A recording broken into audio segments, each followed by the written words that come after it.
没错，不够打动人，的确有这样的故事。那为什么会？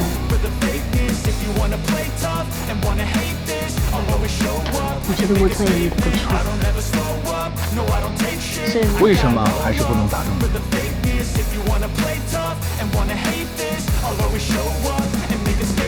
？Everything I do so instinctive and so passionate. Every word I move so descriptive like an adjective. I got a vendetta against people who patented being negative when you should be getting after.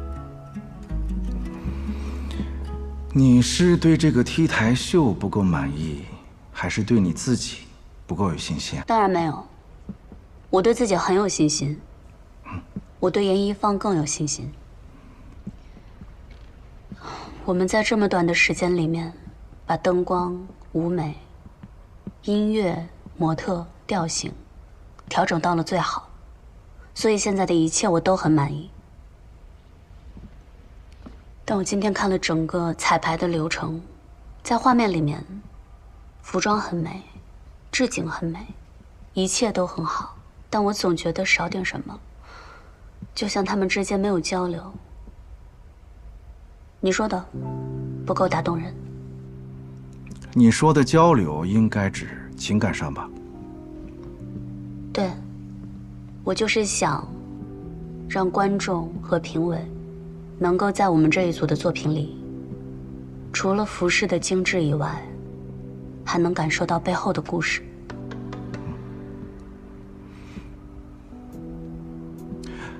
我只懂建筑，我知道每一个创作者，他们的初衷都是从最简单，还有最质朴的情感出发的。比如说是布达拉宫，是松赞干布为了迎娶文成公主。当然，诸如此类的建筑还有很多。T 台上面的布置是通过空间打造不同的层次，确实可以给人传递美感，还有情绪。但这些东西是给予不了灵魂还有情感的。你还记不记得，你做严一方的时候，最感动你的是什么？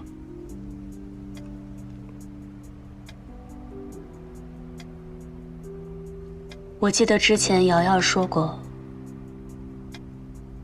每一个彝族的女孩，从出生到成长的每一个重要阶段，寨子里的阿妈就会为她们制作精美的服装和耀眼的头饰，一针一线都充满了长辈对晚辈的爱。很好，这是最容易让人产生共鸣的情感。到了决赛，所有的团队他们的技术都是极致的，我们就把最质朴的情感放到这个 T 台上。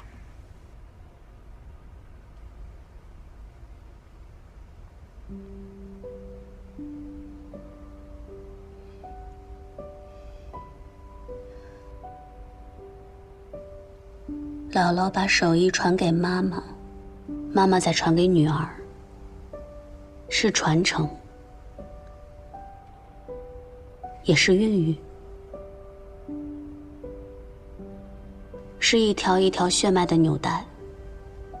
可结果却不尽人意，大家都以知名度不高婉拒了。沈浩明每天下班都会在许岩的必经之地等着他，默默地关注着，看着他辛苦的样子，心里很是难受。每次当他想要上前帮忙的时候，都会想起那天说的话。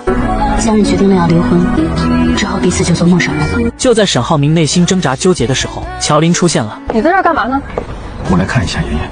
乔林一直想给妹妹讨回公道，他看到沈浩明后，说起了他们两人之间的事情。虽然许岩有做错的地方，但他沈浩明也不是完全无辜。当初两人之间被揭穿后，许岩很是努力的想要挽回这段感情，可沈浩明却不相信他还利用他。但凡他对许岩好一点，也不会变成现在这种样子。既然当初那么决绝，那么今天就没必要这么假惺惺的。沈浩明听完后并没有生气，表示自己现在是真心想帮许岩的，希望乔林能帮自己劝一劝。乔林二话不说就拒绝了。我们爷爷现在1分1毛都不会再用你的了，你要不然赶紧走吧，以后也别再来了。隔天，许岩正常见客户帮严一房拉投资，这一幕正巧被蒋亮看到。之前在酒会上的时候，蒋亮就曾对许岩比较有好感。得知他自己创业拉投资后，更是猜到前段时间传出来的离婚风波很可能是真的。蒋亮很清楚许岩的能力，也很看好他的项目，但现在的严一方知名度太低，他不会轻易投资。可他为了帮许岩出面介绍了一个很出名的摄影师，就这样得到了许岩的联系方式。之后两人相处后，蒋亮越来越喜欢许岩的性格，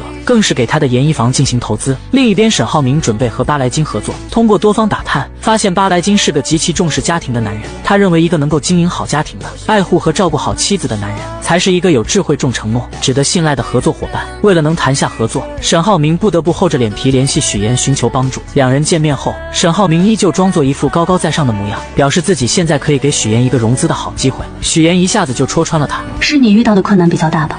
许岩很明白，肯定是他遇到很棘手的事情，才会迫不及待地找上自己。沈浩明见状，知道自己无法再维持刚刚那副姿态，只能开门见山向许岩说明情况，表示需要许岩配合他再次扮演恩爱夫妻，出现在巴莱金夫妇面前，以此来博得好感，达成合作。说着把资料递到许岩的手里。许岩接过资料，了解完情况后，开始跟他谈起利益问题。而当他得知沈浩明要是能达成此次合作，能给沈家带来至少10个亿的时候，果断提出要100万的报酬，这让沈浩明很是惊讶。他知道做服装行业很烧钱，本以为许岩会提出更大的要求，没想到就只要100万。而为了再次和许岩搭上关系，他提出1000万，不过是入股而不是报酬。没等他说完，许岩直接拒绝了。我没有想让你来做我的甲方，这一次的合作是平等的，我只拿我的酬金，其他的我都不需要。听完这些的沈浩明心中无比酸涩，但他也只能答应下来。好，就这样说好了，100万当做你的酬金，但是你必须要记住，巴莱金先生很看重夫妻感情，我们必须要在他们面前表现得非常非常恩爱。合作愉快。合作愉快。许我耀眼的高能情节终于来了，即将离婚的沈浩明和许岩达成合作，在客户面前假扮恩爱夫妻。原来沈浩明为了跟一对俄罗斯客户合作，特意找许岩帮自己。许岩提出了100万的报酬，两人各取所需。隔天夫妻俩就开始了变装秀，穿着一身芭比牛仔风的衣服来到酒店，只为引起巴莱金夫妇的注意。虽然两人表现得很是卖力，但还是错失了机会。 Seems so in love. 不过我不喜欢芭比，我更喜欢 Twilight 暮光之城的爱情。 Yeah. 听完这些，沈浩明决定实施 B 计划，将自己打扮成暮光之城的样子，拼命在巴莱金夫妇面前刷存在感。 These guys are like Edward and Bella. Yes, that's my favorite love story. You remember we used to watch the love? Yes, once that way. 可这一次还没有跟人家搭上话。幸运的是知道了巴莱金居住的房间，于是两人再次换装，来到酒店订下了巴莱金隔壁的房间。随后两人执行 C 计划，沈浩明给前台打去电话，定制了一个最贵的浪漫套餐，但故意把房间号说成隔壁的。在猫眼里看到服务员将蛋糕送到隔壁房间后，许岩和沈浩明就出来敲响了房门，说自己订的蛋糕不小心送错了房间。看到女人已经开始吃了，许岩立马露出一副很是失落的表情，接着走到他跟前拍马屁：这么美的鲜花蛋糕，就是要配这么美丽的夫人。许岩的这番话成功获得了女人的好感，邀请他们一起共同享用。许岩拒绝了，表示这么浪漫的蛋糕只属于美好的2人世界。我带你去酒店的草坪吧，听说很有名，还有节目表演呢。你们也去草坪吧，咱们到时候一起喝一杯。好啊，晚上见。就这样，两人成功跟巴莱金夫妻搭上了关系。回到房间后，许岩开始收拾行李，他本能的开始帮沈浩辰收拾行李。当他拿起衣服准备挂起来的时候，才反应过来这些都不应该是自己干的。于是他把衣服重新放到行李箱，让沈浩明自己收拾自己的行李，这让沈浩明心里有些失落。晚上来到草坪，4人坐在一起相谈甚欢。同时，翟总的助理也注意到了这一幕。草坪上举办了有趣的情侣游戏，巴莱金夫妇很是踊跃的参加了。沈浩明在为两人喝彩的时候，突然发现有男人盯着许岩，顿时醋意上头，脱下自己的衣服盖在了许岩身上。许岩则直接将衣服扔开。沈浩明见状让他注意下，别忘了他们还有合作。我不是你的下属，请不要命令我做事情和以前一样。听完这些的沈浩明有些意外，现在的许岩很有自我，是他以前从来没有见过的。于是他问出了自己一直想要问的问题：你觉得我们为什么会离婚？因为你利用我，难道你没有？但我是真的爱你。我说以前我也帮了你啊。在沈浩明眼里，他得到自己想要的，许岩何尝没有得到他想要的？觉得他们两人之间没必要走到现在这一步。什么意思？想挽回？我有挽回过啊，有用吗？所以你挽了。沈浩明心中想着挽回，可嘴上却总是说这两者之间的利益关系，否定许岩的能力，觉得他在外面创业，所有的钱都打水漂了，只有他才能救许岩，所以许岩只有回到他身边才能成功。听完这些的许岩直接对了回去：你凭什么高估你自己？你又凭什么贬低我？你觉得没有人要投我吗？我告诉你，想要投我的人都排着队呢。你要投啊？你排队好了。此刻的沈浩明迫切地想要知道到底是谁在投资。就在许岩准备离开的时候，却被巴莱金夫妻叫住。女人炫耀了一番自己的奖品，并建议许岩上去玩游戏。要玩吗，老公？来啊！然而两人玩游戏的时候，泼起水来一个比一个狠，丝毫不给对方留情面。我们对了，刚刚。不好意思，是什么？接下来玩你画我猜的时候，两人丝毫不配合对方，很没有默契。直到许岩碰到创可贴这个题目的时候愣住了，他想起了那次在医院沈浩明给自己贴的卡通创可贴，那是自己最心动的时候。于是他对着沈浩明指了指手腕，沈浩明立马明白了他的意思。创可贴，恭喜回答正确，太不可思议了！我怀孕了，孩子是你的。我本来是打算去打掉的，但医生说，如果我这次打掉孩子，以后就不可能再生了。我们都分手一段时间了，怎么可能？那个时间我只跟你有过。沈浩明终于敞开心扉，跟许岩讲述了他和方瑜的故事。原来许岩和沈浩明跟巴莱金夫妇告别后回到房间，许岩很是疑惑，他为什么不通过金达集团和巴莱金正式接洽，反而要费这么大功夫？是公司出了什么事情了吗？沈浩明听见后笑了笑，他如实的说出了自己在公司里的现状。其实他并不受沈父的信任，董事会的人面上看似很尊重自己，私下却十分不服气，所以他现在还不是董事会的人，根本不能用集团的名义来接洽巴莱金，因为国外板块一直都是金达的弱项，只要自己和巴莱金达成合作，就能成功进入董事会。虽然许岩能明白他进董事会的心，但他很不理解为什么沈父会不信任沈浩明。沈浩明见状表示，当初自己未婚生子，坚持把浩辰带回家抚养，跟父亲产生了很大的分歧，并没有把许岩的原因说出来。而当沈浩明说完这些后，许岩还是问出了自己一直想要知道的事情。你可以跟我说说关于浩辰妈妈的事情，我想说也没有关系。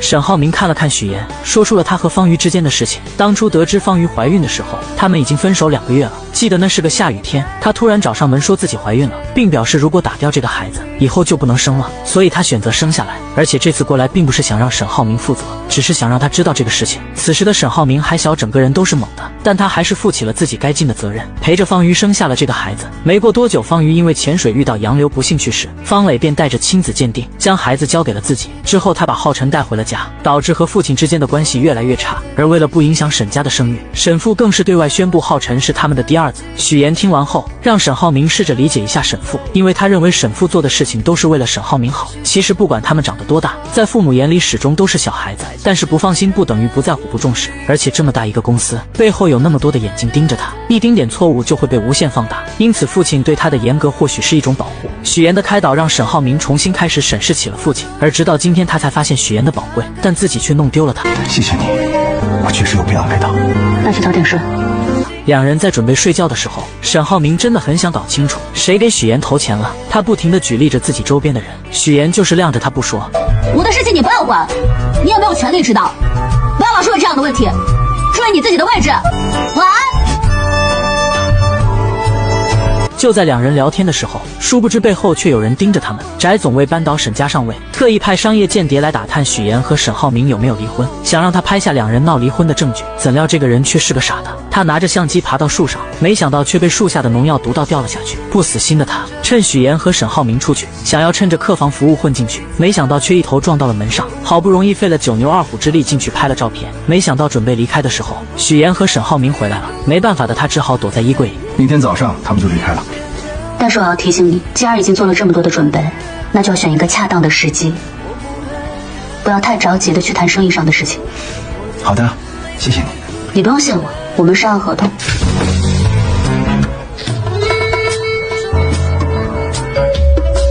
不久前，两人还在因为与巴莱金合作的事情扮演恩爱夫妻。在逛街的时候，沈浩明还借着合作给许岩描了眉毛。起初，许岩看着旁边有人，为了完成任务只能答应，但看到对方认真的样子，不心动是假的，毕竟那是自己真真切切爱过的人。之后，两人回到房间，准备聊一聊后续的计划。突然，衣柜里传来动静。面对这突如其来的状况，两人并未表现出丝毫的慌乱或声张，而是默契地选择了静观其变。沈浩明心思缜密，他故意向许岩提及自己已与巴莱金达成重要合作的消息，以此作为掩护。随后看似不经意地打开了衣柜门，当那名男子的身影映入眼帘时，他随即以取毯子为由，巧妙地利用衣柜门夹住了男子的脚。这一举动既是对男子的警告，也是为了进一步观察其反应。事后，沈浩明向许妍解释，衣柜中的男子受伤不轻，极有可能是竞争对手派来针对巴莱金夫妇的间谍。他之所以没有直接揭穿，是担心打草惊蛇，让真正的幕后黑手逃脱。为了不让男子察觉到他们的怀疑，两人继续保持着日常的对话，言谈间未露半点破绽。不久之后，沈浩明与许妍一同前往拜访巴莱金夫妇。出乎意料的是，那名男子竟也出现在了会面现场。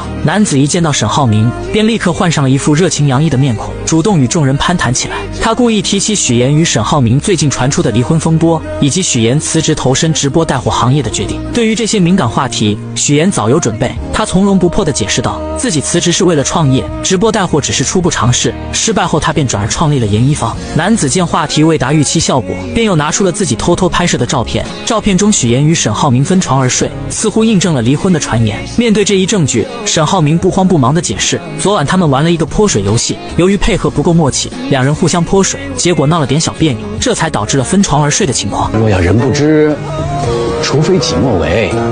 如果二位真的不是分居，敢不敢带我们去你房间参观一下？随后一行人来到了沈浩明的房间，众人一进门便被眼前浪漫而温馨的布置所吸引。房间内不仅装饰的别具一格，还摆放着一些趣味横生的玩具，显然是沈浩明精心准备的。他们好有情趣啊！抱歉，破坏了你精心准备的惊喜。男子见状，心中暗叫不妙，但仍不死心，又拿出了二人在家中争吵的画面作为证据。然而沈浩明与许妍却镇定自若地解释，那只是许妍在做瑜伽，而他在一旁打电话，根本不存在争吵的情况。男子见无法再找到破绽，只好尴尬地提出晚上请众人吃饭以表歉意。晚餐时分，男子再次发难，他指出许妍未戴婚戒，这一细节立即引起了巴莱金夫妇的好奇。就在许妍一时语塞之际，沈浩明深情地望向他，坦言两人之间确实存在一些小矛盾，他做过许多让许妍伤心的事，但回想起许妍在他工作繁忙时给予的支持，照顾他的父母，帮助他的弟弟，甚至在他事业上遇到困难时出谋划策，他深刻意识到许妍在他生命中的重要性。虽然此刻他们是在演戏，但这些话却是沈浩明的真心话。说着，他从口袋中掏出了许妍的婚戒，单膝跪地请求许妍的原谅。那下次不能这样。肯定不会。这一幕深深打动了在场的每一个人，许妍眼中闪烁着泪光。她接过婚戒，并在众人的见证下深情拥吻。这一举动彻底打破了外界关于他们离婚的传言，也让巴莱金夫妇对这对夫妻有了更深的认识。经过这段时间的相处与考验，沈浩明终于赢得了巴莱金的认可。在巴莱金离开之际，他宣布沈浩明的公司正式进入了候选名单，这意味着他们将有机会获得巴莱金集团的重要合作项目。沈浩明也有机会能够进入董事会了。随着一切尘埃落定，许妍向沈浩明表达了自己准备回去的打算。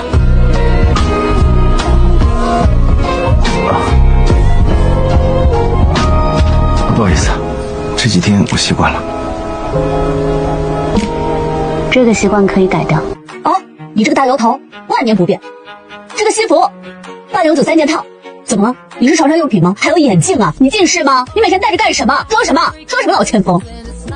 即将离婚的许妍和沈浩明再也不装了，开始吐槽起对对方的不满。原来沈浩明在送许妍回去的路上，许妍还是忍不住把蒋亮是投资他的人说了出来。沈浩明听完后觉得蒋亮就是一个花花公子，全都是靠他姐姐懂什么投资。许妍看到他这副看不起人的样子，顿时怒火上头，但他还是很耐心的解释，承认自己昨晚说有投资人是骗人的，可人家蒋亮也是看了他们最新一期的视频才开始确定的投资。真的是好演技啊！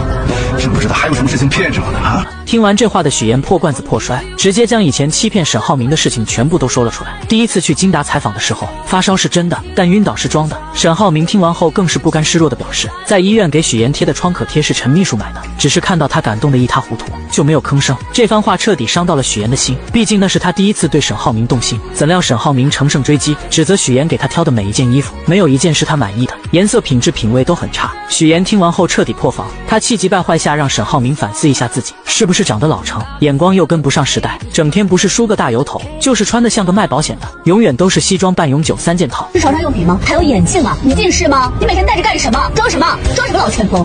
沈浩明听完后气炸了，他摘下眼镜开始火力全开，吐槽许妍做的饭很难吃，自己一直都是硬吃下去的。许妍不甘示弱地说他送的珠宝腕表又土又俗，没有一件是自己喜欢的。没想到沈浩明却说这些东西都是陈秘书买，自己一点都没有参与。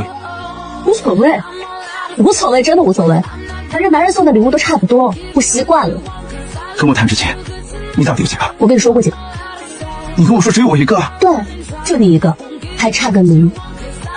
听完这话的沈浩明彻底破防，他猛踩刹车，紧紧盯着许妍。许妍并没有理会他，下车后提醒他别忘记了8号去民政局办理离婚。沈浩明这才反应过来，自己刚刚都说了些什么？明明自己想要挽回许妍，怎么把这些话都说出来了？两个曾经端着生活的人，终于有了活人的气息。回到家后，沈浩明就收到了浩辰的灵魂拷问，让他尽快把嫂子追回来。怎料沈浩明还是嘴硬，就是不肯承认自己喜欢许妍。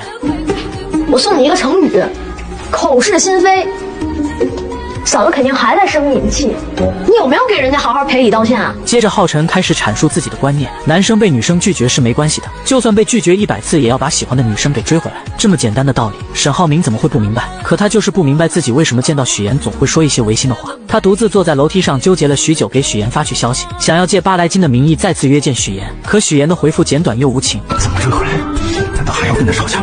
我真是一头猪！马上就要到两人离婚冷静期结束的日期，沈浩明为了不离婚都开始有了应激反应，只要听见8这个字，心里就忍不住打颤。于是为了拖延离婚，故意借口自己在国外出差，甚至来到景点拍下几张在国外的照片，让秘书修图就能蒙混过关。然而他却低估了一个全能型人才的侦查能力。许妍看到照片后，直接来到了沈浩明家堵他。一定是幻觉，一定是幻觉。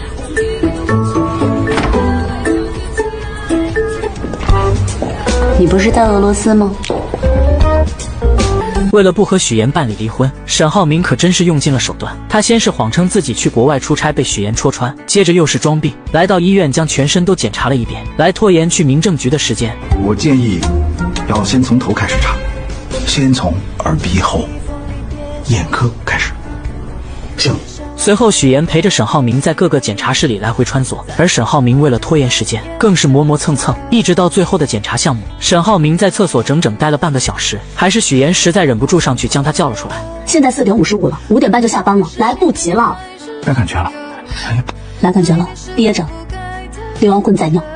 等两人赶到民政局，却被工作人员告知系统已经关闭，办不了。要想离婚，也只能再次提交申请，等到下个月的8号再来。沈浩明听完心中很是窃喜，而许妍则恨不得将他暴打一顿。隔天，蒋亮以投资人的身份约许妍出来，两人来到一家电影陈列馆，馆内陈列着大量的拍摄道具。蒋亮表示这个是一家私人博物馆，是他朋友开的，而他是这里的超级贵宾，每当他想安静丝毫的时候都会来这里，没有人会打扰他。接着又讲起了自己小时候的故事，为的是激起许妍的同情心，让他注意到自己。可他的如意算盘很快被另一个女孩揭穿，为了不让许妍误会，他只好找个借口把女孩支走。另一边，沈浩明独自喝酒解闷，方磊得知后找了过来，并告诉他，现在圈子里传得沸沸扬扬的，说许妍正跟蒋亮打得火热。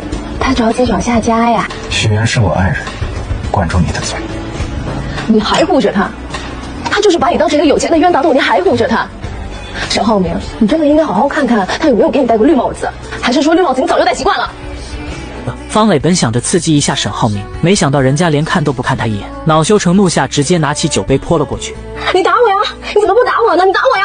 就在这时，韩律师找了过来，将方磊给扛走了。沈浩明很是烦闷，喝醉酒的他来到许妍家楼下，却看到蒋亮对许妍表白。吃醋的他立即走上前宣誓主权，接着追着许妍来到了电梯，准备跟着上去，没想到却被许妍拦在外面。我听到你拒绝了蒋亮，你还跟他说我们之间的问题是可以解决的。可以解决，就是离婚。说完，许妍就要关上电梯，可沈浩明却笑眯眯地打开了。此刻的许妍很是无奈，她很是平静地表示，两人之间婚姻本来就开始的不体面，只是各取所需。现在她只想好聚好散，而且自己会尽力将事情的影响降到最低，只希望能顺顺利利拿到离婚证。听完这话的沈浩明瞬间愣在了原地，他没有想到许妍是如此的决绝，可还是不死心按着电梯不放。把手拿开。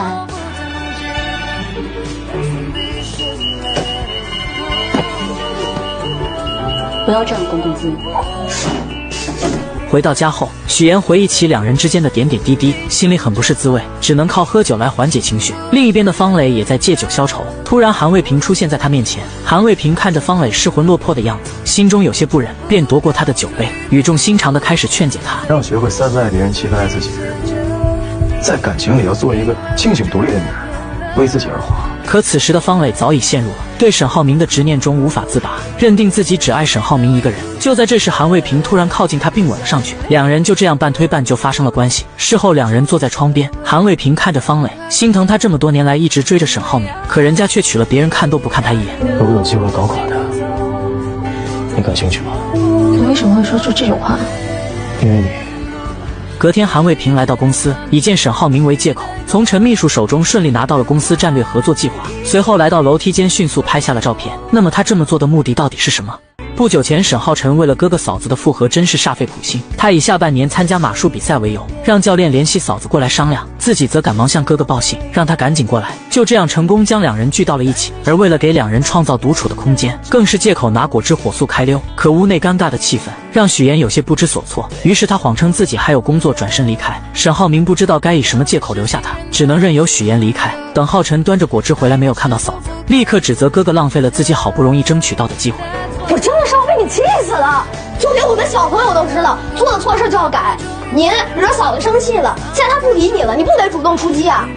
沈浩明也不知道自己到底怎么了，面对许妍竟然一句话都说不出来。晚上回到家，于兰也开始助攻。这几天丈夫和儿子之间的关系缓和了不少，她知道这是许妍的功劳，便劝说儿子赶紧把许妍给追回来。其实于兰直到今天还在自责，要不是当初她介意许妍的身份，许妍也不会撒谎家世背景。而且她在商场上打拼了这么多年，形形色色的人，什么样的没见过。但许妍看儿子的眼神，一眼就知道他是真心喜欢儿子的。许妍对这个家里的每一个人都是真心的，所以她很自责。其实一开始我是希望给你找一个门当户对的，对妍妍的态度很苛刻，想方设法的逼她离开你。妈妈现在也很后悔，如果不是当时那些行为，我想妍妍也不会用门当户对这个谎言来证明自己。听完母亲说完这些，沈浩明也开始反思自己，表示自己也没有脸责怪许妍骗他，毕竟当初他也隐瞒了浩辰的身世。于兰也看出儿子动心了，便劝说他一定要把许妍追回来。看到许妍，就想起了年轻的自己，上的厅堂下的工厂，那股子拼劲是自己最欣赏的。而他也认定许妍就是沈家的儿媳，是沈家未来的女主人。另一边，乔琳的前男友为了追回乔琳，他来到荆州应聘了陪练的工作，想着练一练好接住乔琳的打。这天他来到医院，无意间看到于一鸣正在和一个女医生走得很近，于是他把这一幕录了下来，发给乔琳，让她过来抓奸。太过分了！刚才他拉她的手，现在是他拍她的肩膀，俩人在一起都26分钟，当着我的面口口声声说喜欢你，现在在干嘛？乔琳实在听不下去离开了。而于一鸣之所以跟这个女医生靠得这么紧，是因为有病人去世了，同事实在迈不过去这个坎，他过来安慰一下，两人并没有什么越矩。晚上乔琳做了一个噩梦，梦见于一鸣跟那个女生在一起了。隔天一大早，他找到于一鸣，想要搞清楚这件事。于一鸣得知后赶忙解释，可乔琳却觉得他们之间存在很大的问题，还是互相彼此冷静1星期再考虑要不要在一起。与此同时，沈浩明正听着陈秘书汇报许妍的创业进度。妍姐之所以那么努力，就是想证明她的实力和优秀给你看。现在不是讲究什么旗鼓相当、势均力敌的爱情吗？像妍姐那样的独立女性，她肯定希望闯出一番事业再回到你身边。陈秘书的这番话将沈浩明忽悠得一阵暗爽，他开始向陈秘书取经，怎么挽回许妍。陈秘书指导他去找许妍身边的朋友帮忙，最好是男性，因为这个时候男性往往更同情男性。于是沈浩明找到了于一鸣，两人可谓是难兄难弟，一个在分手冷静期，一个在离婚冷静期，可真是有了共同话题，最终达成一致战线，帮助对方渡过难关。乔琳不理我，你可以帮我找他；许妍不理你，我可以帮你说上话。这不就叫人多力量大？咱们2个人肯定比一个人强。说得对，姐夫，妹夫，姐夫，妹夫。许妍怎么也没有想到沈浩明会和于一鸣联手攻略她们两姐妹。俗话说3个臭皮匠顶个诸葛亮，那么2个臭皮匠想出来的办法自然也听不了什么用。原来沈浩明为了挽回许妍，听从陈秘书的话寻求于一鸣帮忙，而于一鸣正巧也因为乔琳的事很是头疼，2个同病相怜的人就这样凑到了一起，互相帮助彼此度过难关。沈浩明甚至将希望寄托了到了恋爱指南上，看着书上的心灵鸡汤津津有味，一旁的于一鸣更是拿出电脑随时标记书中的重点部分，甚至做了一个 PPT， 真是一个感念一个真感激。现在道理是有了，但具体怎么实施却是个难题。就在2人纠结的时候，许妍发来语音消息：明天有空吗？我们咖啡厅见，浩辰学校的事。就在沈浩明准备回过去的时候，于一鸣立刻制止了他，表示不要明天，就今天直接去家里。沈浩明二话不说，直接来到许妍家。许妍看到他来很是惊讶，两人约的不是明天吗？沈浩明赶忙表示自己正在附近谈合作，谈完有空就过来了。许妍很是无奈，但也只能让他进来。刚进来，沈浩明就发现许妍准备了满满一桌子菜，以为有男人趁虚而入。这时许妍将浩辰老师发过来的信息转发给沈浩明，这让沈浩明找到了理由。信号不好，这里有 WiFi 吗？我这个路由器坏掉了，要不然你回去下载。没事，我帮你修一下。路由器坏了，正好给了沈浩明机会。他借着修网的名义满屋乱钻，将鞋柜全部都翻了一遍。修完后又借口是网来到许妍的房间，打开衣柜，看到衣柜里全是女人的衣服，松了一口气。就在他趴在地上检查床底的时候，许妍进来了。找什么呢？床下、床上的信号都很好，看洗手间。这番操作让许妍有些疑惑，可沈浩明为了搞清楚许妍请客的人是男是女，便又借着换窗帘磨磨蹭蹭直到晚上，但许妍丝毫没有留他吃饭的意思。就在他准备离开的时候，门铃突然响了。终于来了。你说什么？我说客人来了。沈浩明一脸严肃地打开房门，门外的人看见是他后全都傻眼了。可沈浩明很是厚脸皮的将自己当成了男主人，将大家请了进来。再次之间，许妍欲言又止，每当他想跟沈浩明说话的时候，都被他给巧妙躲过。乔琳询问妹妹到底怎么回事，许妍只好把今天沈浩明来了后所做的一切都说了出来。买这么早啊？行，成全他。哎，别管了，看我的。刚坐下，乔琳就阴阳怪气地说：“死前任总是阴魂不散给自己发消息，烦死了！”话里话外都在阴阳沈浩明。而沈浩明虽然听明白了，但为了留下来一直装傻充愣，因为他想起了于一鸣说的话：只要自己不尴尬，尴尬的就是别人。既然决定追回许妍，那就要厚脸皮一点。我们来玩个游戏吧，我们用4个字来形容一下前任，怎么样？要我先来啊？油盐不进，有眼无珠，心眼死多。听着许妍的小姐妹们说的话，沈浩明只是笑笑也不说话。在厨房忙活的许妍却十分解气，而为了攻略闺蜜们，沈浩明更是下血本，直接用上金钱大法。看到什么喜欢的可以买，我给大家免单。能免多少？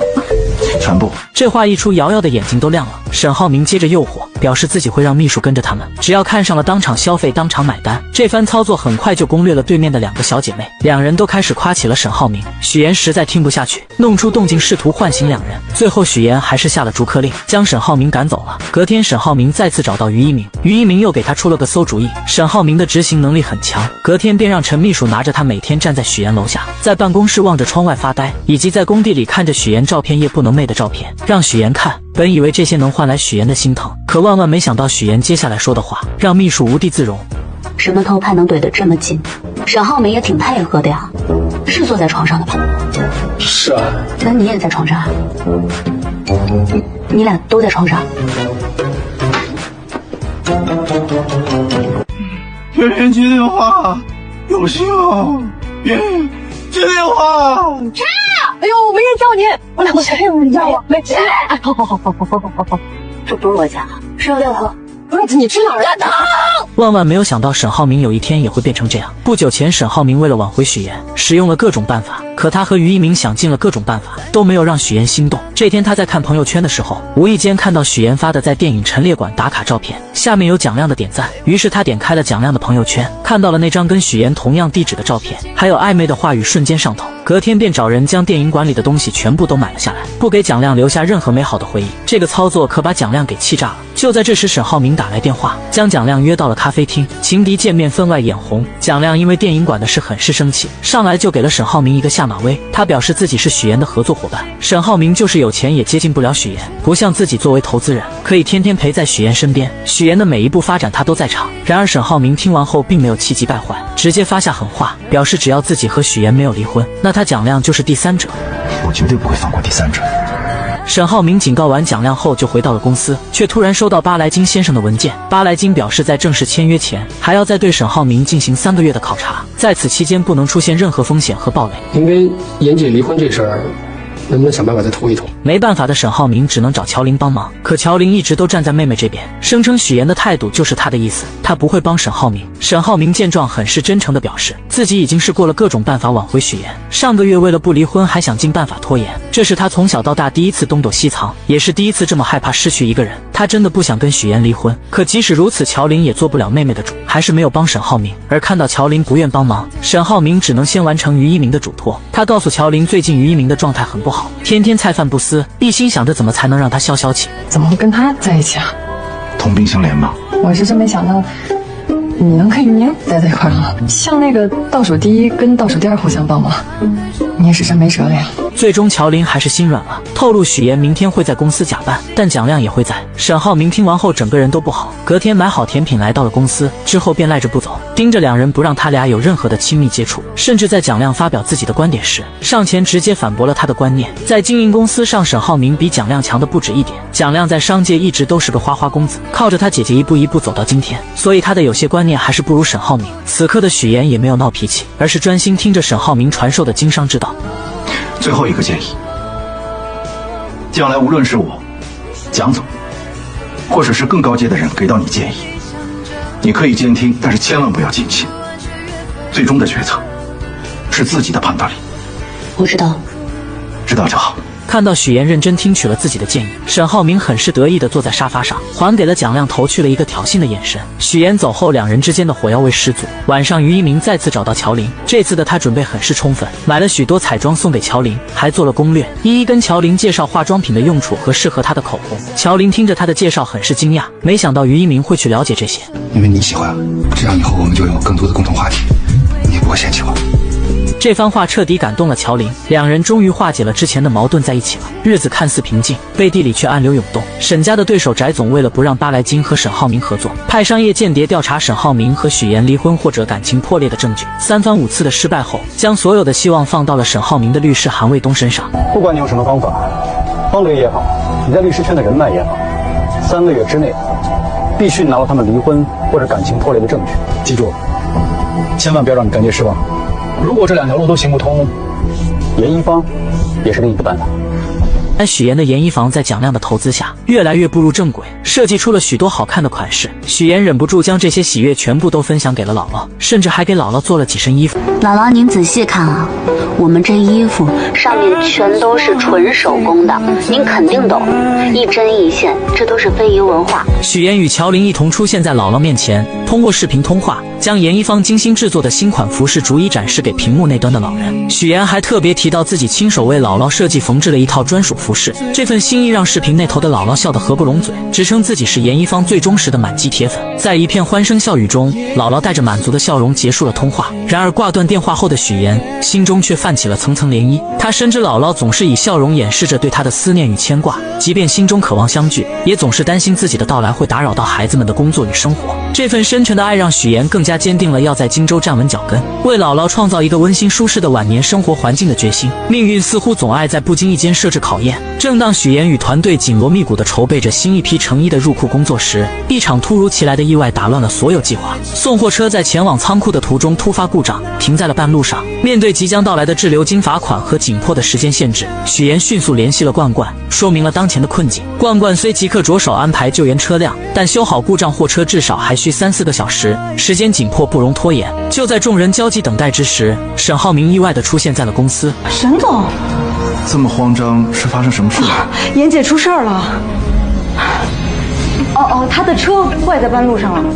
他仿佛是命运派来的救星，迅速驾驶着一辆备用货车赶到了事故现场。没有过多的言语，沈浩明首先让疲惫不堪的许妍上车休息，自己则毫不犹豫地投入到搬运工作中，将一箱箱成衣从故障车上转移至新车上。许妍坐在车内，透过车窗望着沈浩明忙碌的身影，心中不禁涌起一股暖流。他开始意识到，或许沈浩明对他的感情并未如他所想的那般淡去，他正以自己的方式默默地尝试着挽回这段曾经的感情。看着沈浩明因劳累而微微喘息的样子，许妍终于按捺不住内心的关怀，拿起水和纸巾走向他。沈浩明接过水一饮而尽，那瞬间的满足与疲惫交织在他的脸上，让许妍的心不由自主地软了下来。他询问许妍为何要亲自参与送货这样繁重的工作，言语间透露出对许妍安危的担忧。第一批货嘛，我不想有任何意外，所以就亲自过来验收，要去看一下下一批货的情况。你呢？沈总这么大的公司，自己来帮忙。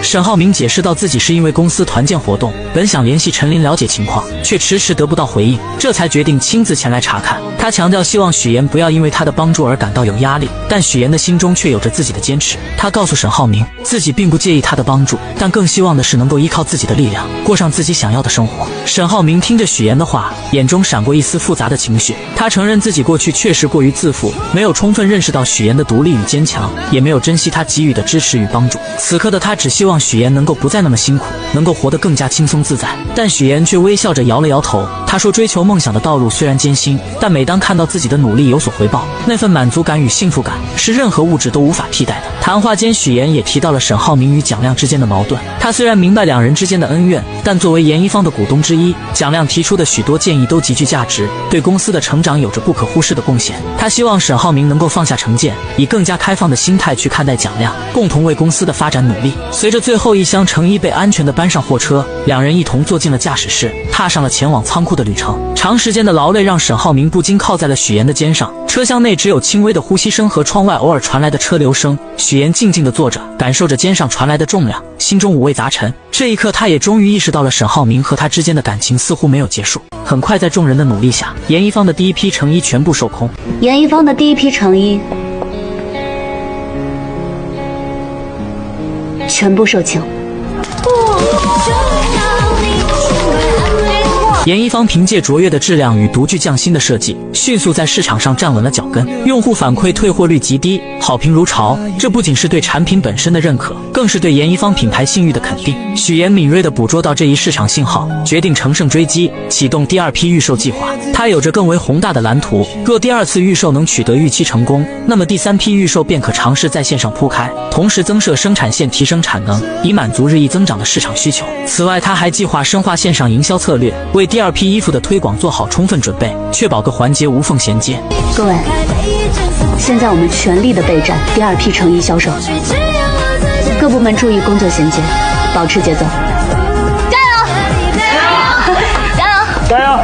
然而山海浮沉，成功背后往往隐藏着未知的挑战。次日，当许妍踏入公司时，一个棘手的问题摆在了他的面前。第二批成衣尚未正式发售，市场上却已出现了同款仿制品。这些仿制品虽外观相似，但面料与做工却大相径庭，价格更是低廉的令人啧舌。我们的这款卖3999，他们这个才卖399，而且上线一天卖了几百件，我们总共才上线100件。更糟糕的是，对方不仅利用低价策略疯狂抢占市场份额，还雇佣网络粉丝及博主对严一方进行恶意抹黑，企图通过宣传击垮这个新兴品牌。面对这突如其来的危机，许妍迅速冷静下来，开始分析可能的原因。他推测，要么是工厂内部泄露了设计图纸，要么是有人故意购买黑稿进行打压。然而现实比预想的更为残酷，店铺订单骤减，退单率飙升，而工厂方面不仅否认泄露图纸，还提出了预先支付30%定金的要求，这无疑让严一方的处境雪上加霜。此时的许妍才明白，这次严一方真的遭到危机了。与此同时，蒋亮从姐姐那里得知了严一方的困境，姐姐建议立即终止与严一方的合作，认为在这次危机中，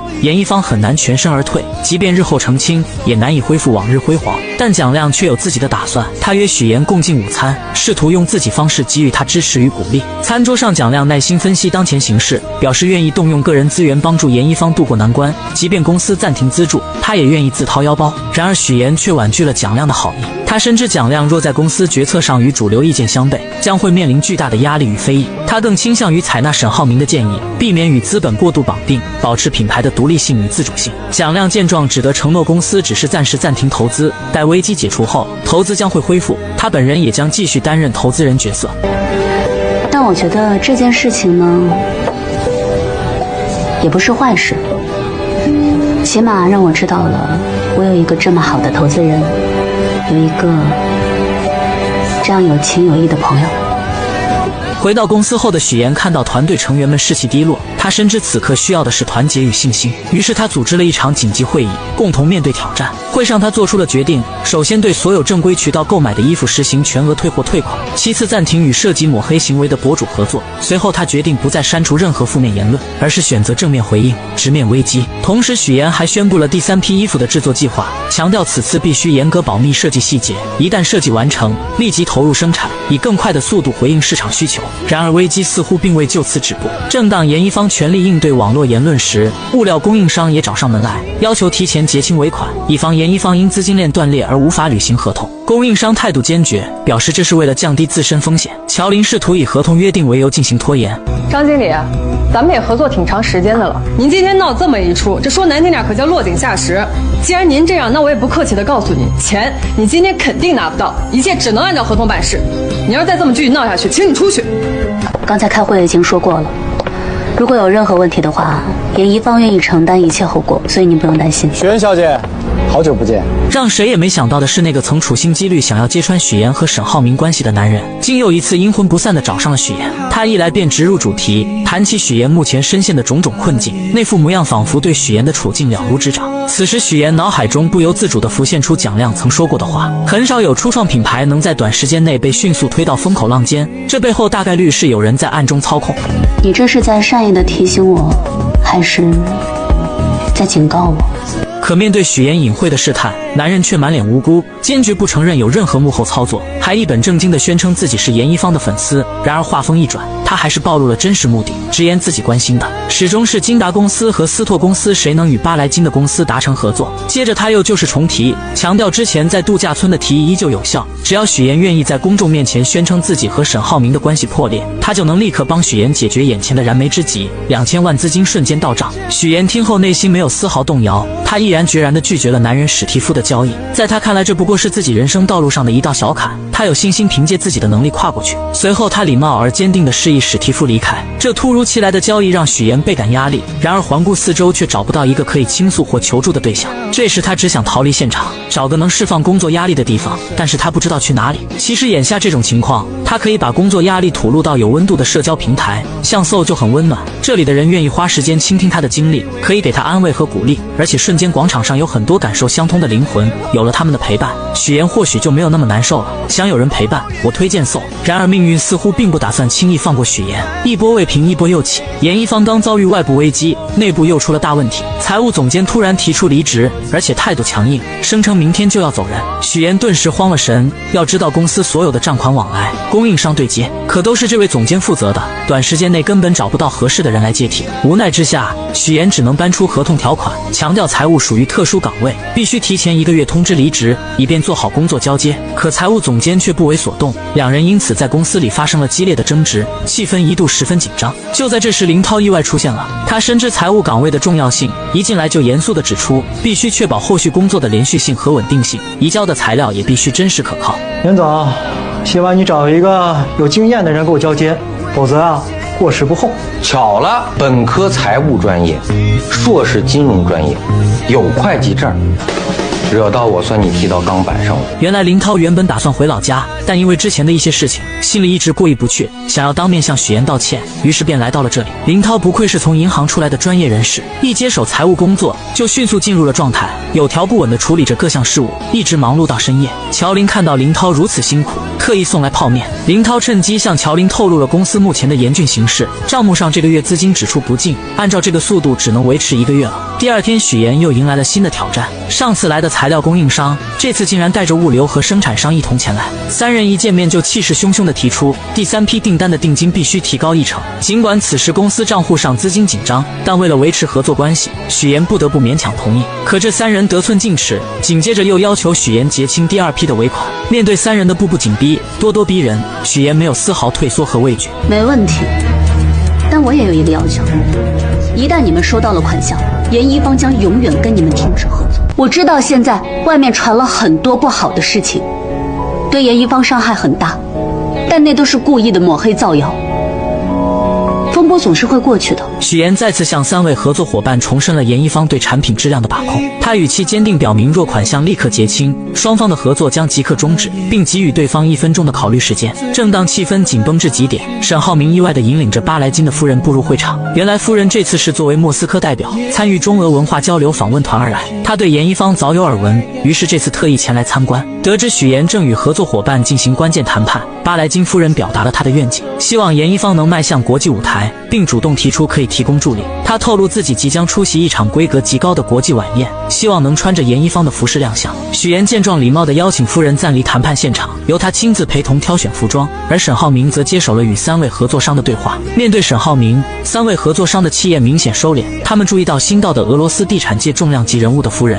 意识到严一方背后有着不容小觑的支持力量。意识到形势逆转，3人不得不放下之前的强硬态度，选择妥协。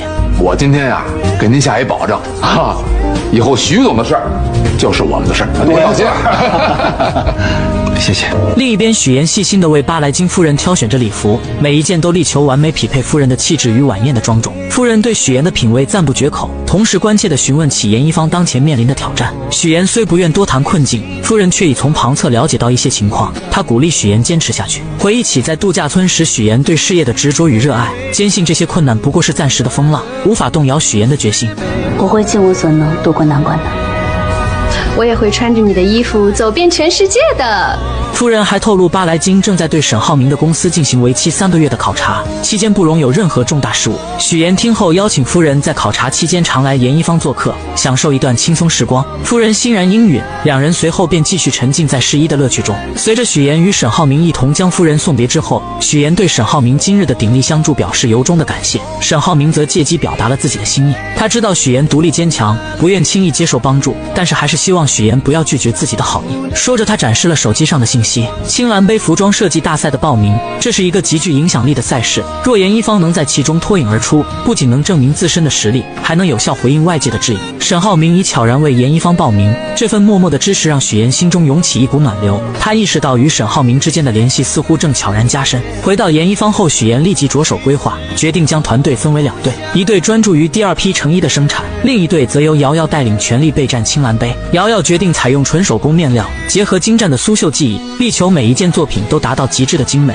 无论是实物展示还是照片拍摄，都要展现出严一方的最高水准。经过一番紧张而有序的准备，最终成品在众人面前惊艳亮相。其细腻的工艺与独特的设计赢得了阵阵赞叹，也让大家对即将到来的比赛充满了期待。然而就在一切看似顺风顺水之时，一个突如其来的问题打破了平静。许岩从财务这里得知，公司账目再次出现异常，且此次情况复杂，负责的董总监已离职，使得问题调查陷入僵局。更棘手的是，董总监目前下落不明，无法取得联系，这无疑给本就紧张的局势又添了一层阴霾。上回和董总监一起工作对接的那个林先生，我看他业务能力挺强的，要不我们找他帮帮忙？我知道了，先忙吧。你知道财务总监一直都招不到，财务助理已经忙得晕头转向了，所以他来问我能不能让林涛暂时来顶替一下。因为严一方近期遭遇了财务困境，合适的人选迟迟未能招到，这让许岩倍感压力。经过一番深思熟虑，他决定邀请林涛加入严一方的财务团队。乔林对此表示无异议，他认为当前应以解决公司难题为重，至于于一鸣那边，他会妥善解释。林涛的加入如同为严一方注入了一股新鲜而强劲的血液，他迅速投入到工作中，对缺失款项的部分进行了细致入微的审查。很快他便发现此次涉及款项的公司与之前收据上的一家公司同名，这一发现成为了解决问题的关键。通过进一步比对收据信息，林涛迅速锁定了问题所在，并成功解决了款项缺失的难题。正当林涛准备功成身退离开严一方时，许岩却拦住了他的去路。他得知林涛目前尚无稳定工作，且因来荆州寻找乔林而失去了老家的银行职位。许岩看中了林涛的财务才能，认为他正是严一方目前急需的财务总监人选。他诚恳地邀请林涛正式加入严一方，为公司的财务管理保驾护航。林涛听后心中涌起一股暖流，他深知加入严一方不仅意味着能在荆州站稳脚跟，更能让远在老家的父母安心。于是他欣然接受了许岩的邀请。来，欢迎你加入。欢迎加入。谢谢你们的信任，我一定守好财务这块阵地，让你们没有后顾之忧。然而严一方的麻烦并未就此结束，财务问题刚得到解决，青蓝杯退赛的消息便如晴天霹雳般传来。众人震惊之余，立刻前往青蓝杯举办方处，试图弄清事情原委并寻求解决方案。但举办方态度坚决，表示严一方目前饱受非议，让这样一支队伍参加比赛，无疑会损害比赛的声誉和质量。面对这样的结果，瑶瑶等人虽费劲解释，却也无济于事，只能眼睁睁地看着这么多时间的心血付诸东流。我话都说到这个份上了，你们再为难我也没有意义。你们现在有这个时间，倒不如好好做做公关，洗掉污点最重要。与此同时，沈浩明也接到了退赛的通知。为了帮助许岩挽回舆论劣势，他毅然决定接受孙思维的采访。在采访中，沈浩明详细阐述了严一方所遭遇的困境，以及许岩一直以来的低调与努力。他指出，有人趁机利用劣质商品抹黑严一方，这种行为与建造房子时只追求低价而忽视品质无异。他强调，严一方的品质是无可挑剔的，那些抹黑的行为并不能反映真实情况。沈浩明还表示，自己从许岩身上学到了许多，尤其是他帮助偏远地区居民就业，让家长能回家陪伴孩子的善举，让他深感敬佩。我爱人是在做一件非常有意义、非常有情感的事，他是我的榜样。各更是我的骄傲。许岩在屏幕前看着沈浩明的采访，心中涌动着复杂的情感。他意识到沈浩明是真的在关心他。第二天，许岩来到公司，发现昨晚沈浩明的发言已经为严一房挽回了不少名誉，粉丝们的态度开始发生转变，对严一方的质疑声逐渐减弱。许岩深知这是反击的好时机，他决定利用网络直播的方式，向公众解释严一方最近发生的一切，还原事实真相。冠冠再次担任主播，他穿着严一方的服装，自信满满的出现在镜头前。他向观众展示了严一方的设计理念、制作工艺以及品质控制等各个环节，让观众对严一方有了更深入的了解。严一方通过直播成功挽回了声誉，之前的青蓝杯主办方也恢复了严一方的比赛资格。这次事件不仅让许岩和严一方走出了困境，也让沈浩明赢得了巴莱金的认可。巴莱金表示，他看中的不仅仅是沈浩明公司的实力，更是他对许岩的帮助和支持。沈浩明没有掩盖许岩的光芒，而是在背后默默支持他，这种品质让巴莱金深感敬佩，也让他更加坚定了与沈浩明合作的决心。其实让我下定决心和金大的牵手，正是因为看到你经营夫妻关系的智慧，还有你夫人身上的那部拼搏向前的冲劲。严一方的危机刚刚画上句号，就在这时，于一鸣意外地在严一房门外与下班的林涛不期而遇。昔日因为乔林而生的情敌关系，在此刻却意外地迎来了转机。林涛神情坦然，主动打破了沉默。他告知于一鸣，自己已彻底放下对乔林的情感纠葛，此次加入严一方，纯粹是为了助力其度过财务难关，同时也是为自己寻找一个稳定的职业归宿。于一鸣听后心中五味杂陈，但更多的是释然与敬佩。他缓缓伸出手，与林涛紧紧相握，两个男人之间的恩怨情仇，在这一刻化为了无形。希望你能为严一方出一份力。大家都是成年人，也希望你说话算话。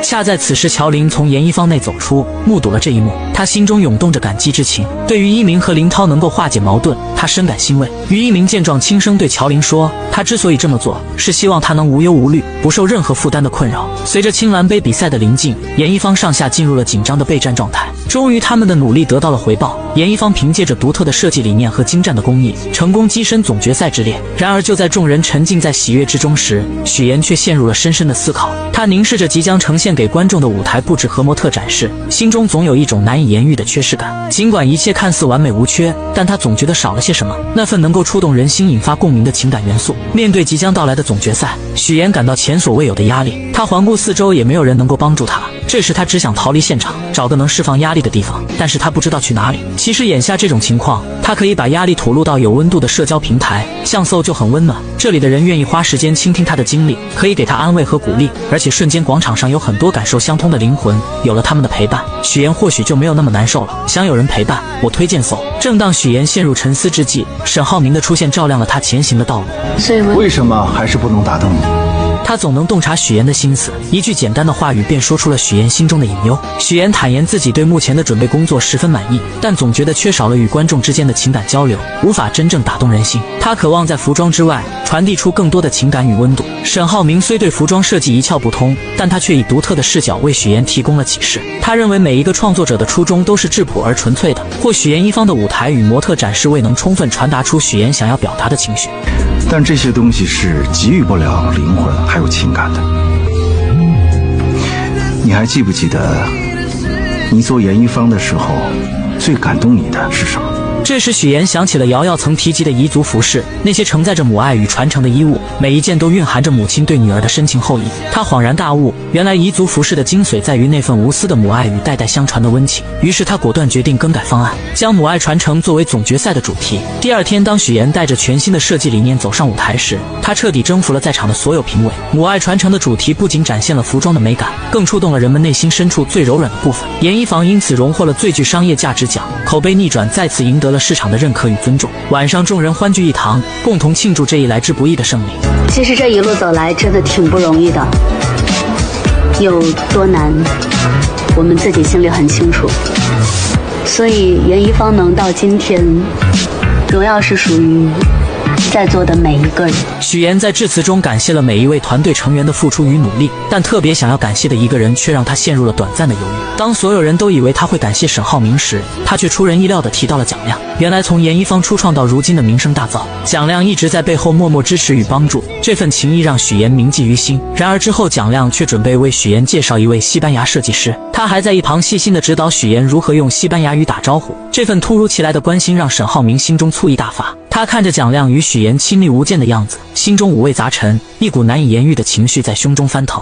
他的眼神变得锐利而冰冷，双手不自觉地握紧，开始在餐桌上磨起了餐刀。军师于一鸣见状，深知情况不妙，无奈之下只能示意乔林去阻止许岩与蒋亮之间过于亲密的互动。沈浩明见状，心趁机端起酒杯，想要与许岩碰杯，试图缓解内心的紧张与醋意。然而许岩的朋友却突然拦住了他，还提及上次在家中关于商场的旧事。沈浩明虽心中不悦，但为了维持表面风度，只能先应付着，承诺上次答应他们免费逛商场依旧作数。可就在这时，蒋亮又与乔林聊得热火朝天，两人眉飞色舞，甚至还要互加联系方式。我们家乔林性格就这样，跟谁都能聊得来，没事啊，没事。这一个好，这个蒋亮确实不是个东西啊，控制不了，我得去他。这场景让同病相怜的沈浩明和于一鸣瞬间站在了同一战线。于一鸣赶忙上前拦住蒋亮，表明自己是乔林的男朋友，成功阻止了二人进一步的发展。沈浩明再次试图与许岩碰杯，可许岩又被朋友缠住，众人纷纷向他表示感谢。那杯象征着和解与亲密的酒始终未能如愿喝下。然而就在二人准备碰杯的关键时刻，蒋亮突然提出要玩飞镖游戏，还声称中标的人能获得现金奖励。这一提议瞬间吸引了众人的目光，大家的注意力都转移到了游戏上。蒋亮又提议第一标让许岩先来，许岩考虑到沈浩明的心情，便邀请他一同参与。然而沈浩明看着情敌蒋亮，心中的怒火噌的一下冒了起来，他黑着脸冷冷地表示自己不想玩，可众人却一直劝说许岩赶紧开始游戏，现场气氛一度陷入尴尬。那我先走了。许岩似乎还在为之前沈浩明的某些行为而生气，他没有过多的回应。沈浩明见状，心中的委屈与愤怒交织，他猛地将手中的酒一饮而尽，随后起身头也不回地离开了。许岩看着他离去的背影，眼神中闪过一丝复杂的情绪，也将手中的酒一口喝干，最后回头看向沈浩明的眼神里分明藏着在乎。另一边，沈浩明和追出来的于一鸣在街边找了个地方坐下来喝起了闷酒。夜色渐深，街边的灯光昏黄而温暖，却照不亮他们心中的阴霾。于一鸣看着沈浩明失落的模样，忍不住说道：许岩今晚没有他的陪伴，其实也很失望。沈浩明苦笑着说自己已经用尽了所有办法，却还是没能挽回许岩的心。他赌气地说自己以后绝对不会打电话给许岩，要是打了就不姓沈。然而还没过2秒，酒精就冲昏了沈浩明的头脑。妍妍不会罚我的，他是爱我的，对不对，妍妍？妍妍，浩明，我跟你讲，你沈字被摘了啊。